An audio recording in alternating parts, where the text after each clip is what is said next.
Antoinette and welcome back to my channel. At Frolic and Courage, I like to make videos on travel, food, and life, and today we are talking about the can't miss things to do in Rome, Italy. I've taken a few trips to Rome, so grab a pen, a pencil, a phone, whatever you need to take notes, because I'm going to share a lot of ideas to help plan your next itinerary to Rome. All the links are going to be in the description box below for the specific activities that I mentioned, and also my blog for future reference. So let's get straight into it. First up, we have all of the monuments and the sites you've got to see. The Trevi Fountain is arguably the most famous fountain in Rome and in all the world. It features this intricate artwork of Oceanus, who is a mythological personification of the sea, in a Baroque style. The fountain marks a junction of the three aqueducts in Rome and is filled with this gorgeous flowing water. You can't drink it, you can't jump in it, but you certainly can throw a coin over your shoulder into the water to ensure that your return trip to Rome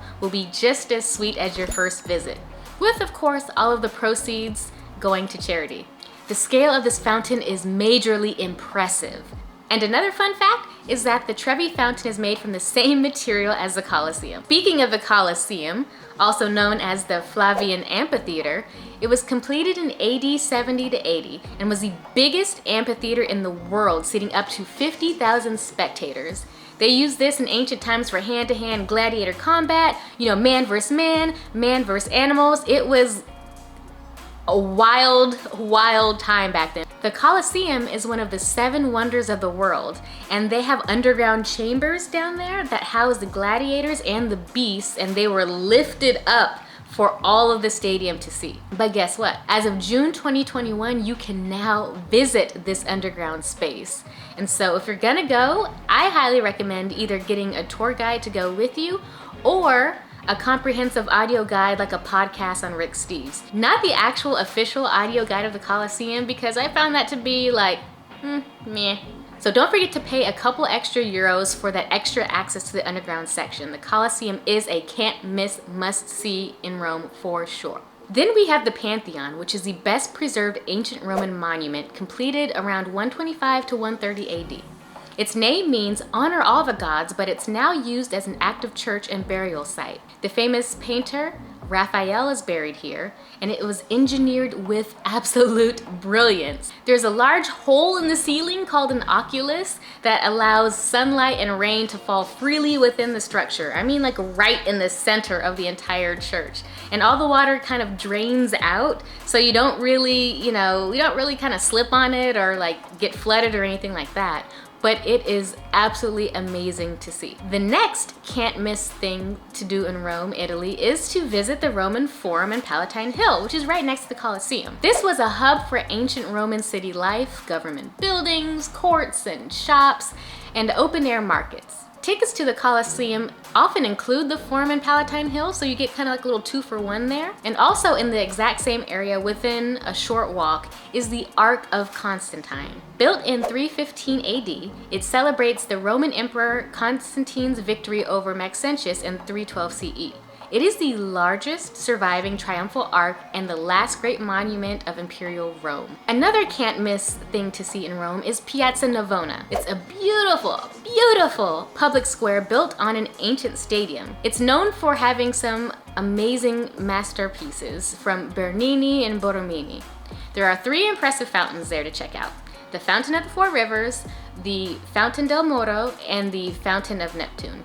It is a great place to hang out, take pictures, eat, shop. And if you check out my birthday vlog in Rome, you'll get to see snippets of Piazza Navona and what it actually looks like. Another can't miss thing to do in Rome, Italy, is to go to the Spanish Steps, also known as the Piazza di Spagna, which is the widest and longest staircase in Europe. In the United States, we most know the Spanish Steps from the 1953 film Roman Holiday featuring Audrey Hepburn. You can't actually sit down on the steps unless you really want to get fined a couple €100, so don't sit on the steps. But there's nearby luxury shopping, a century-old tea house, a column of the Immaculate Conception, and another beautiful fountain by Bernini. Speaking of piazzas, which are really just kind of like town centers, there is the Piazza del Popolo, also known as the People's Square.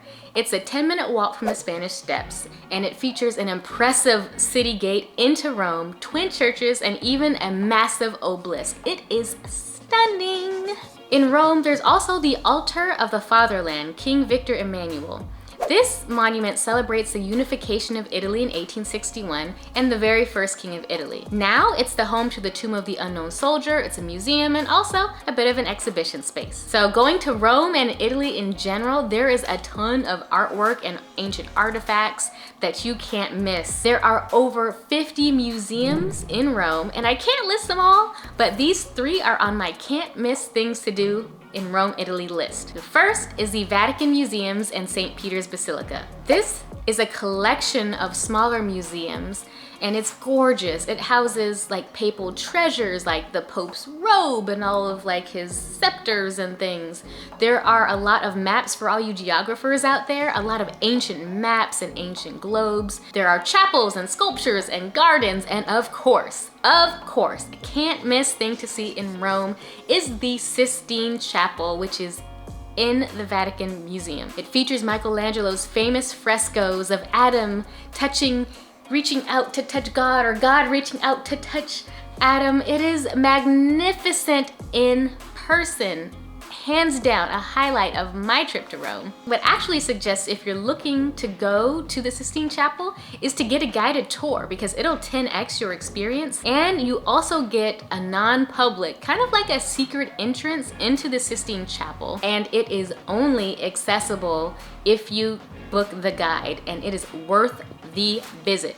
The next can't miss museum is the Galleria Borghese. I personally went to on my birthday to Rome, because you guys know here at Frolic and Courage, I love my art and design and food. My goal is to go to some of the greatest museums in the world, and the Galleria Borghese did not disappoint. It is an impressive collection of Renaissance work and Baroque work. I mean, we're talking greats like Caravaggio, Bernini, Raphael, Titian, and get your tickets well in advance, because guess what? It's gonna sell out. On the website, it has, hey, you might be able to pick up tickets on the day of, but honestly, when I went, people were being turned away because they were legitimately sold out. So get your tickets online in advance, and also check out my birthday vlog in Rome so you can see what the inside of the Borghese Gallery looks like. The third museum that you can't miss is the Museo Nazionale di Castel Sant'Angelo, which holds the ashes of Emperor Hadrian and other Roman emperors until becoming a fortress in AD 401. It now houses art and weaponry and archaeological finds, and it is also seen in a lot of movies, so it's a can't miss when you go to Rome. So those are some of the sites and museums that you can check out, but when in Rome, you can't miss out on eating all the fresh, delicious Italian food. Oh my gosh. So one of my can't miss things to do in Rome, Italy is to actually go on a food tour in Trastevere. You'll see a lot of mom and pop shops. There hardly be any kind of like chain restaurants, and it has the most delicious food. From my personal experience, there's also Campo de Fiore if you're going for fresh market food. Say you get an Airbnb and you want to cook, go to Campo di Fiore for some fresh meat and vegetables and cheeses and bread, all within a walkable distance. And speaking of walking, you can actually go on a walking food tour, which is something I highly recommend. Like, a walking food tour could include a street food tour. We went on one, and we went all over Rome with a guide, and he gave us samples of everything from drink to food to pasta. It was delicious. I also highly recommend a small group cooking class. And if you saw my last vlog in Rome, then you'll see what it was like for me to experience making pasta with these hands for the very first time. And because y'all know that when you're in Rome, and when you're in Italy in general, some of the best food that you can ever have in a city, and particularly Rome, is the food that you make yourself under the guidance of a trained licensed chef. Our pasta making class included a guided tour of Campo de Fiore with a professional chef. We tasted olive oils, we tasted meats, we tasted cheeses and breads, came back to this really like swanky posh experience. So if you're going with someone, or even going by yourself,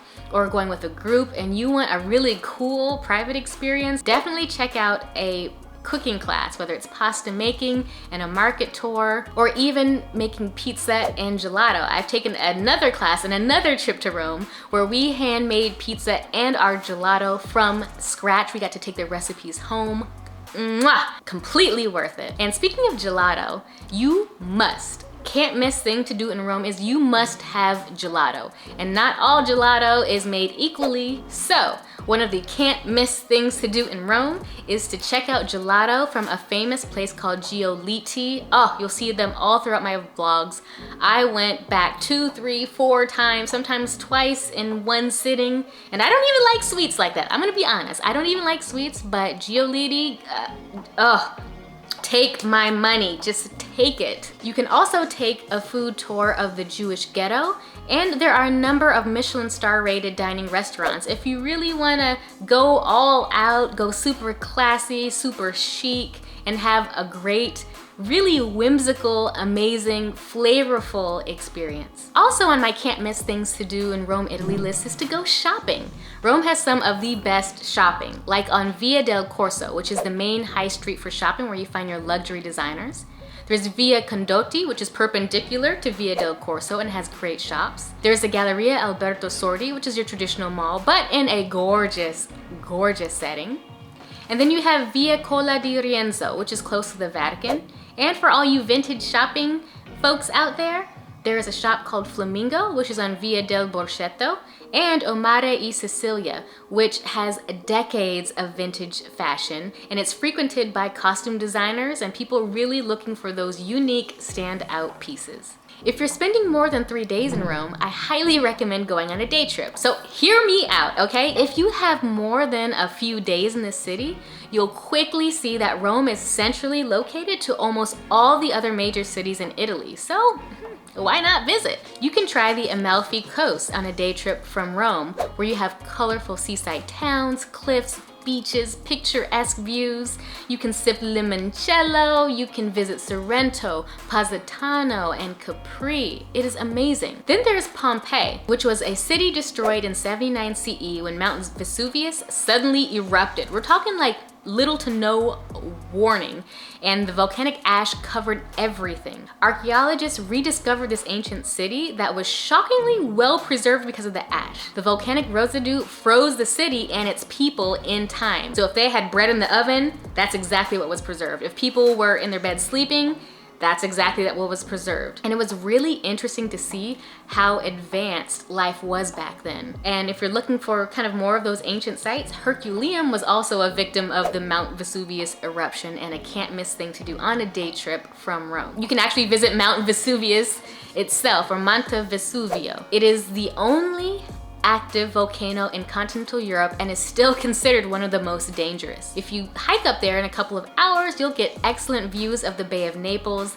and the Italian countryside. Take a day trip to Tuscany and get away from the crowds and experience that Italian countryside that you have seen in paintings and in pictures. Tuscany is known for its wines, its dramatic landscapes, its delicious cuisine, the castles, the historic sites in Siena, San Gimignano, and Florence. And speaking of Florence, you could also take a day trip to that region too, to see the Duomo and Michelangelo's statue of David at the Galleria dell'Accademia and the Uffizi Palace and Gallery. You're just a hop, skip, and jump away from Milan, Naples, Venice, Bologna, Verona. It's just a few hours away via high-speed train or a flight. So go visit if you have more than a few days in Rome. You are perfectly located to go on these day trips. Then of course, there are the can't miss things to do in Rome, Italy that are unique, like taking that semi-private Colosseum underground tour with the Roman Forum and Gladiator Arena access. I kid you not, on my next trip to Rome, I want a tour of that arena. I want to see the cages. I want to walk through